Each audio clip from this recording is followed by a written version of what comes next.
nama saya Friska Liviani Pati, NIM 1321134031,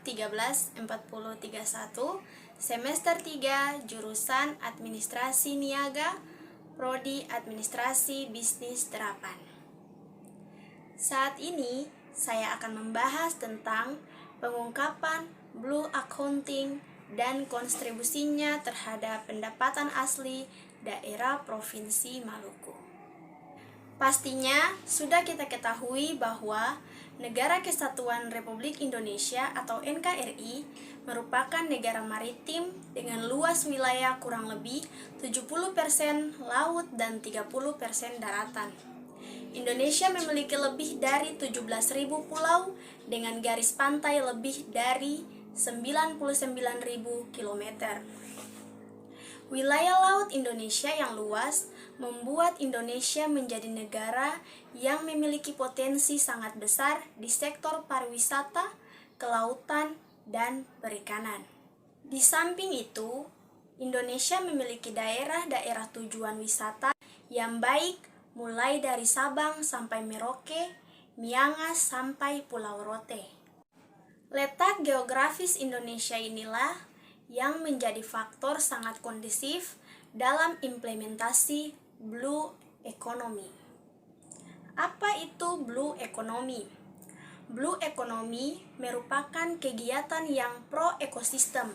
Dalam konsep Blue Economy, limbah keluaran dari kegiatan perikanan, pariwisata, maupun aktivitas pemanfaatan laut harus berada dalam kondisi yang tidak mencemari lingkungan tanah maupun perairan umum, baik dari limbah kimia maupun limbah organik secara langsung maupun tidak langsung, karena dapat berpengaruh pada habitat, biota laut, dan kehidupan ekosistem bawah laut lainnya. Oleh sebab itu, konsep Blue Economy terintegrasi dengan program industrialisasi perikanan dan swasta. Implementasi Blue Economy bertujuan menciptakan biota laut yang berkelanjutan, mengurangi resiko bencana di wilayah pesisir, serta mitigasi dan adaptasi dalam perubahan iklim. Pemerintah Indonesia saat ini sedang gencar menempuh kebijakan strategi ekonomi untuk mendukung pertumbuhan ekonomi.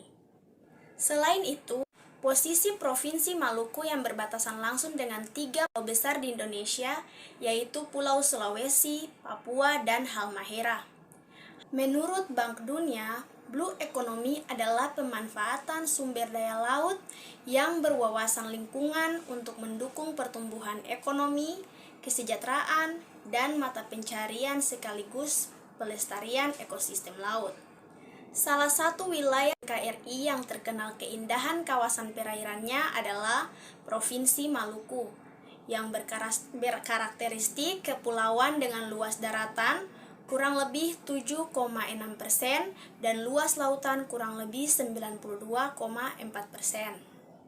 Selain itu, posisi Provinsi Maluku yang berbatasan langsung dengan 3 pulau besar di Indonesia, yaitu Pulau Sulawesi, Papua, dan Halmahera. Berikut landasan teori yang digunakan dalam Blue Economy. Model dalam pendekatan Blue Economy merupakan konsep yang mendorong perubahan struktur dan pola pembangunan agar tidak terjadi eksploitasi sumber daya yang berkelebihan. Praktik perekonomian yang bertujuan memperoleh keuntungan jangka pendek akan ditinggalkan dan berfokus terhadap low carbon ekonomi sehingga perubahan iklim dan global warming sebagai akibat dari kegiatan perekonomian dapat diatasi. Oleh karena itu, konsep Blue Economy dalam jangka panjang bertujuan terjadi keseimbangan antara pembangunan, pengelolaan lingkungan, dan pemanfaatan lingkungan. Menurut Bonsra et al. 2018, menyatakan bahwa Blue growth is a relatively new term that is meant to release economic growth based to the exploitation of marine resources while at the same time preventing their degradation, overalls, and pollution.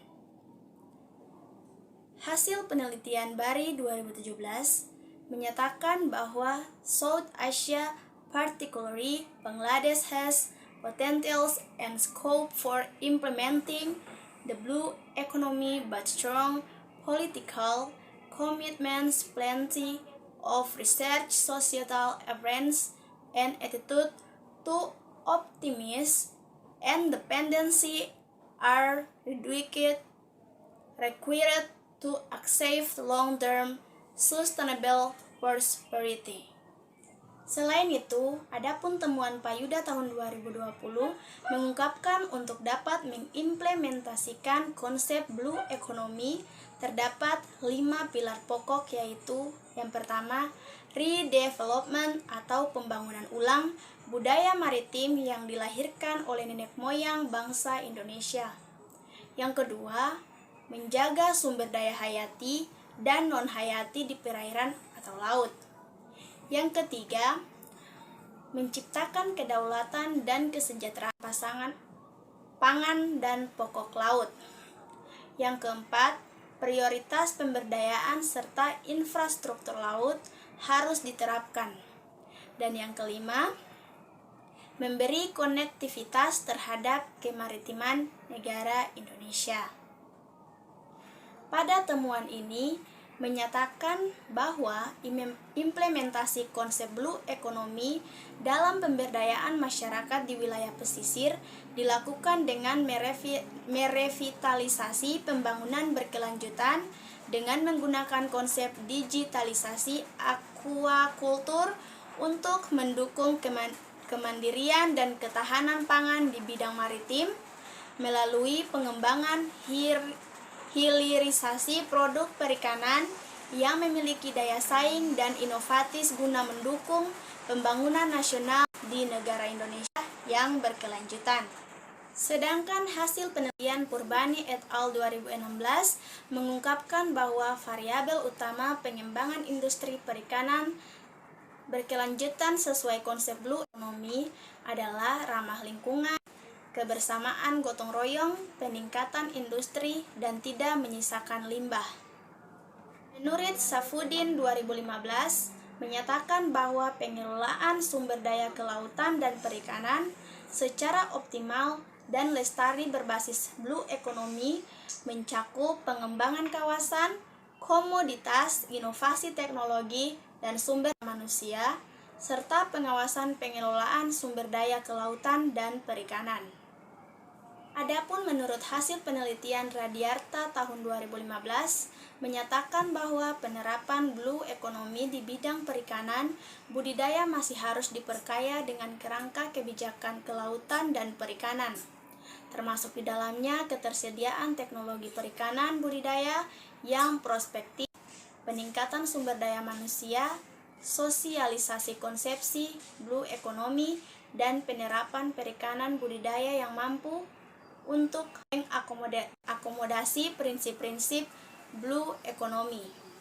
Implementasi prinsip-prinsip blue economy diturunkan dalam konsep blue accounting yang berorientasi mengkaji dan menguraikan model blue accounting pada setiap entitas, baik profit maupun non-profit. Demikian pembahasan saya mengenai blue accounting atau blue economy. Kurang dan lebihnya saya mengucapkan terima kasih.